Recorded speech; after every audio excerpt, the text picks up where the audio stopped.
ജീവിതം പ്രതീക്ഷകളുടെയും സ്വപ്നങ്ങളുടെയും ഒരു യാത്രയാണ്. പക്ഷേ ആ യാത്രയിൽ ചിലപ്പോൾ വിധി ഇരുട്ടിന്റെ ആഴങ്ങളിലേക്ക് തള്ളിവിടും. അപ്രതീക്ഷിതമായ ഒരു രോഗം ഒരു കുടുംബത്തിന്റെ സന്തോഷം കടത്തി മാനസികമായും സാമ്പത്തികമായും അവരെ തളർത്തും. പ്രത്യേകിച്ചും ഇന്ത്യയിലെ ഏറ്റവും പുതിയ ക്യാൻസർ പഠനം ഈ വേദനയെ കൂടുതൽ തീവ്രമാക്കുന്ന ഒരു സത്യം പുറത്തു കൊണ്ടുവരുന്നു. രാജ്യത്ത് ക്യാൻസർ ബാധിതരാകുന്ന സ്ത്രീകളുടെ എണ്ണം കൂടുതലാണെങ്കിലും അതുമൂലമുള്ള മരണങ്ങൾ സംഭവിക്കുന്നത് കൂടുതലും പുരുഷന്മാരിലാണ്. കൂടാതെ ഓരോ വ്യക്തിയുടെയും ആരോഗ്യ സംരക്ഷണത്തെക്കുറിച്ച് നമ്മൾ എത്രത്തോളം ശ്രദ്ധിക്കണം എന്നതിനെക്കുറിച്ചുള്ള ഒരു ചോദ്യം ഇത് ഉയർത്തുന്നു. ഇന്ത്യയിൽ സ്തന്ധന അർബുദം, സെർവിക്കൽ അർബുദം, അണ്ഡാശയ അർബുദം എന്നിവയാണ് സ്ത്രീകളിൽ ഏറ്റവും സാധാരണയായി കാണപ്പെടുന്ന ക്യാൻസറുകൾ. ഈ കേസുകളിൽ 40% സ്തന്ധനാർബുദവും സെർവിക്കൽ അർബുദവുമാണ്.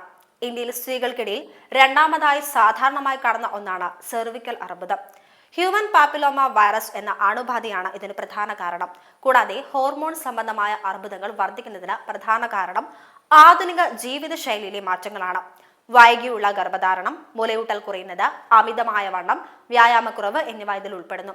എന്നാൽ സ്ത്രീകൾക്കിടയിൽ ബോധവൽക്കരണം വർദ്ധിച്ചതും പതിവായുള്ള വൈദ്യ പരിശോധനകളും പ്രത്യുത്പാദന ആരോഗ്യ പരിശോധനകൾ ഉൾപ്പെടെ കാരണം പലപ്പോഴും രോഗം ആദ്യഘട്ടത്തിൽ തന്നെ കണ്ടെത്താൻ സാധിക്കുന്നു. ഇത് ചികിത്സയുടെ വിജയം വർദ്ധിപ്പിക്കുകയും മരണനിരക്ക് കുറയ്ക്കാൻ സഹായിക്കുകയും ചെയ്യുന്നു. പുരുഷന്മാരിൽ ഏറ്റവും സാധാരണമായത് വായ, ശ്വാസകോശം, പോസ്ട്രേറ്റ് ക്യാൻസറുകളാണ്. ഇതിൽ 40% ക്യാൻസറുകളും പുകയിലയുടെ ഉപയോഗം മൂലമാണ് ഉണ്ടാകുന്നത്. പുകവലി, മദ്യം, പുകയില തുടങ്ങിയ ശീലങ്ങൾ പുരുഷന്മാരിലെ അർബുദങ്ങൾ കൂടുതൽ മാരകമാകാൻ കാരണമാകുന്നു. ഈ അർബുദങ്ങൾ പലപ്പോഴും ആക്രമണാത്മക സ്വഭാവമുള്ളതും ചികിത്സയോട് വേഗത്തിൽ പ്രതികരിക്കാത്തവയുമാണ്.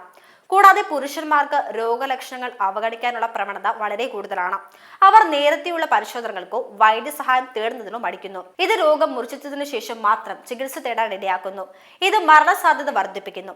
ഇന്ത്യയുടെ വിവിധ പ്രദേശങ്ങളിൽ ക്യാൻസർ രോഗത്തിന്റെ വ്യാപനം വ്യത്യസ്തമാണ്. വടക്ക് കിഴക്കൻ സംസ്ഥാനങ്ങൾ, പ്രത്യേകിച്ച് മിസോറാമിലെ ഐസോൾ ക്യാൻസറിന്റെ ഹോട്ട്സ്പോട്ടുകളായി തുടരുന്നു. ദേശീയ ശരാശരിയേക്കാൾ ഇരട്ടി ക്യാൻസർ സാധ്യതയാണ് ഇവിടെ രേഖപ്പെടുത്തിയിട്ടുള്ളത്. പുകയിലയുടെയും മദ്യത്തിന്റെയും അമിത ഉപയോഗം, ഭക്ഷണ രീതികൾ എന്നിവയാണ് ഇതിന് പ്രധാന കാരണമായി വിദഗ്ധർ ചൂണ്ടിക്കാണിക്കുന്നത്. ഡൽഹിയിലെ പുരുഷന്മാരിലും ഹൈദരാബാദിലെ സ്ത്രീകളിലും ക്യാൻസർ നിരക്ക് ഉയർന്നതാണ്. ലോകാരോഗ്യ സംഘടനയുടെ കണക്കുകൾ പ്രകാരം സമ്പന്ന രാജ്യങ്ങളിൽ രോഗം നേരത്തെ കണ്ടുപിടിക്കുന്നതിനാൽ മരണനിരക്ക് കുറവാണ്. എന്നാൽ വികസ്വര രാജ്യങ്ങളിൽ രോഗനിർണയം വൈകുന്നത് മരണനിരക്ക് വർദ്ധിപ്പിക്കുന്നു. ഇന്ത്യയിലെ ക്യാൻസർ സാഹചര്യം ഈ ആഗോള പ്രവണതയുടെ ഒരു പ്രതിഫലനമാണ്. ഇന്ത്യയിൽ ക്യാൻസർ ഭാരം കൂടുക മാത്രമല്ല, അത് കൂടുതൽ സങ്കീർണമാക്കുകയും ചെയ്യുന്നു.